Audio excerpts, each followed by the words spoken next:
جیسے عورت کا پردہ ہے، عورت کا جو ہے وہ پردہ ہے،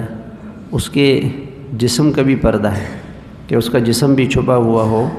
اور اس کے اس لیے کہتے ہیں کہ ایسا برقع پہننا، ایسا نقاب پہننا عورت کا کہ جس میں اس کا جسم نمایاں ہو، یہ گناہ ہے۔ برقع عورت کا ڈھیلا ڈالا ہونا چاہیے، رنگین نہیں ہونا چاہیے، چمکدار نہیں ہونا چاہیے، اور مٹیالے رنگ کا یعنی ایسے رنگ کا ہونا چاہیے کہ جس میں چمک دمک نہ ہو، شوخی رنگ کا نہ ہو،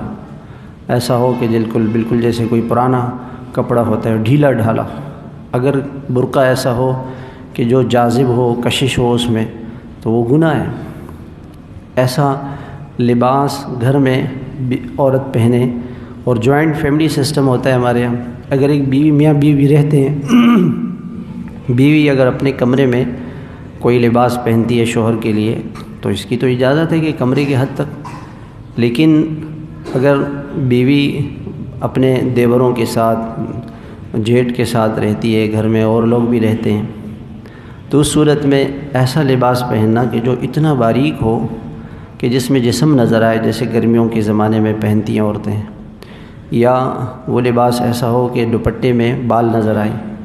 تو نماز بھی نہیں ہوگی اس عورت کی۔ دوپٹے میں اگر بال نظر آتے ہیں تو نماز نہیں ہوگی، اور جسم کپڑوں نظر آتا ہے تو نماز نہیں ہوگی، اور گناہ بھی ہوگا۔ جتنی دیر وہ کپڑے اس کے جسم پہ رہیں گے، اللہ کا غصہ، اللہ کی ناراضگی، اللہ کا غضب متوجہ ہوگا۔ یہ وہ گناہ ہیں جو آج ہمارے گھروں میں ہو رہے ہیں اور عام ہیں، اور اس گناہ کی طرف کسی کی توجہ نہیں جاتی کہ بھئی یہ بھی کوئی گناہ ہے۔ اتنا چست لباس عورت پہنے کہ جس سے جسم کے حصے کو، عورت کہتے ہیں چھپانے کو، اس کو چھپایا جائے، اس کی ہر چیز کو چھپایا جائے۔ تو ایسا لباس عورت پہنے کہ جس سے اس کا جسم، یعنی باریک لباس پہنے، چست لباس پہنے، یا چھوٹا لباس پہنے، آستینیں چھوٹی ہوتی ہیں، کلائیاں نظر آ رہی ہوتی ہیں، یا نیچے سے پائنچے، وہ شلوار چھوٹی ہوتی ہے، پائنچے نظر آ رہے ہوتے ہیں، ٹخنے نظر آ رہے ہوتے ہیں، یا یہ جو چوک ہے یہ چھوٹی ہوتی ہے،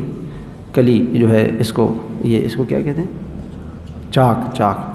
یہ چاک چھوٹی ہو تو اس میں بعض اوقات بیٹھنے سے یہ حصہ نظر آتا ہے، اور یہ حصہ حرام ہے، ستر ہے۔ بعض اوقات سینہ اتنا نیچے ہوتا ہے کہ یہ سارا حصہ اس کا نظر ذرا سے ایسے ہو جائے تو وہ سینہ نظر آتا ہے پورا، تو یہ حرام ہے، یہ گناہ کبیرہ ہے۔ اور پیچھے سے بھی وہ کپڑے ایسے ہوں کہ جس سے اس کا دوپٹہ ہٹ جائے تو ساری کمر نظر آئے، تو یہ گناہ ہے۔ ایسا لباس پہننا گناہ ہے۔ اب ایسا لباس جب وہ پہنے گی، گھر میں چلے گی، تو کہاں سے اللہ کی رحمتیں آئیں گی؟ پھر کہتے ہیں پتہ نہیں ہمارے گھر میں کچھ ہے، کچھ کیا ہے؟ بہت کچھ ہے، بڑے بڑے گناہ ہو رہے ہیں، اللہ کی بڑی بڑی نافرمانیاں ہو رہی ہیں، بڑے بڑے شیطان کہ ہمارے گھر میں کچھ اثرات ہیں، شیطانی اثرات تو ہم خود لے کر آئے۔ جہاں گناہ ہوگا وہاں شیطان آئے گا، وہیں شیطان آئے گا۔ تو عورت کا لباس، گناہوں کا برا لباس پہننا یہ حرام ہے، ناجائز ہے۔